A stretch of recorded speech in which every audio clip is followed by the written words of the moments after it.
നിയമസഭാ തെരഞ്ഞെടുപ്പിൽ അന്തിമ സ്ഥാനാർത്ഥി പട്ടിക തയ്യാറാക്കുന്നതിനായി മുസ്ലിം ലീഗ് സംസ്ഥാന പ്രവർത്തക സമിതി യോഗം ഇന്ന് വയനാട്ടിൽ ചേരും. പ്രാഥമിക ചർച്ചകൾക്ക് ശേഷം അന്തിമ പട്ടിക തയ്യാറാക്കുന്നതിന് പാണക്കാട് സാദിഖ് അലി ശിഹാബ് തങ്ങളെ യോഗം ചുമതലപ്പെടുത്തും. P K Kunhalikutty, M K Muneer, P K Basheer, N Shamsuddeen തുടങ്ങിയ നേതാക്കൾക്ക് 3 ടേം വ്യവസ്ഥയിൽ മത്സരിക്കാൻ ഇളവ് അനുവദിക്കും.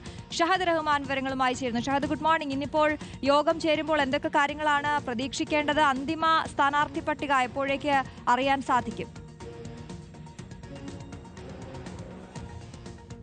അന്തിമ സ്ഥാനാർത്ഥി പട്ടിക ഉടൻ തന്നെ ഉണ്ടാകും എന്നുള്ളതാണ് നമുക്ക് മനസ്സിലാക്കാൻ സാധിക്കുന്നത്. ഈ തെരഞ്ഞെടുപ്പുമായി ബന്ധപ്പെട്ട് അന്തിമ പട്ടിക തയ്യാറാക്കുന്നതിനായുള്ള മുസ്ലിം ലീഗിന്റെ പ്രവർത്തക സമിതി യോഗമാണ് ഇന്ന് വയനാട്ടിൽ ചേരുന്നത്. നമുക്കറിയാം, വയനാട്ടിലാണ് ഇന്ന് ഭവനം എല്ലാവർക്കും കൈമാറുന്നത്. അവിടെയുള്ള ഈ മുണ്ടക്കൈ ചൂരൽമല ഉരുൾപൊട്ടലുമായി ബന്ധപ്പെട്ടുള്ള ഭവനം മുസ്ലിം ലീഗ് നിർമ്മിച്ച് നടത്തിയിട്ടുള്ള ഭവനം ഇന്നാണ് കൈമാറ്റം ചെയ്യുന്നത്. അപ്പോൾ അതുകൊണ്ട് തന്നെ ലീഗിന്റെ എല്ലാ നേതാക്കളും വയനാട്ടിലുണ്ടാകും. ആ ഒരു പശ്ചാത്തലത്തിലാണ് ഇന്ന് വയനാട്ടിൽ വെച്ച് ഈ യോഗം ചേരുന്നത്.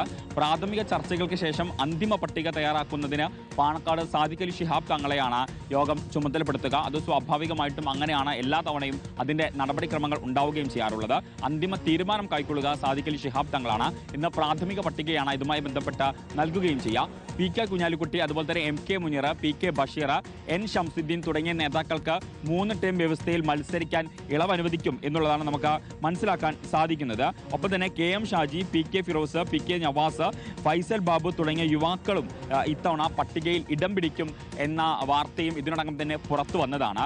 അതോടൊപ്പം തന്നെ ജയന്തി രാജൻ, ഫാത്തിമ തെഹ്ലിയ എന്നിവർ വനിതാ പ്രതിനിധികളായി ഇത്തവണ പ്രാഥമിക പട്ടികയിലുണ്ട്. അപ്പോൾ ഇവരിൽ ആർക്കാണ് നറുക്ക് വീഴുക എന്നുള്ളത് ഇവരും ആകാംക്ഷയോടെയാണ് നോക്കിക്കാണുന്നത്. തിരുവമ്പാടി, കോങ്ങാട്, പുനലൂർ സീറ്റുകൾ കോൺഗ്രസിന് നൽകി. പട്ടാമ്പി, അതുപോലെ തന്നെ ബാലുശ്ശേരി, ഇരവിപുരം സീറ്റുകൾ കോൺഗ്രസ് ഏറ്റെടുക്കുന്നതിനുള്ള ധാരണയായിട്ടുണ്ട്. അത് സംബന്ധിച്ചുള്ള ചർച്ചകളും ഇന്ന് എന്തായാലും നടക്കും എന്നുള്ളതാണ് നമുക്ക് മനസ്സിലാക്കാൻ സാധിക്കുന്നത്.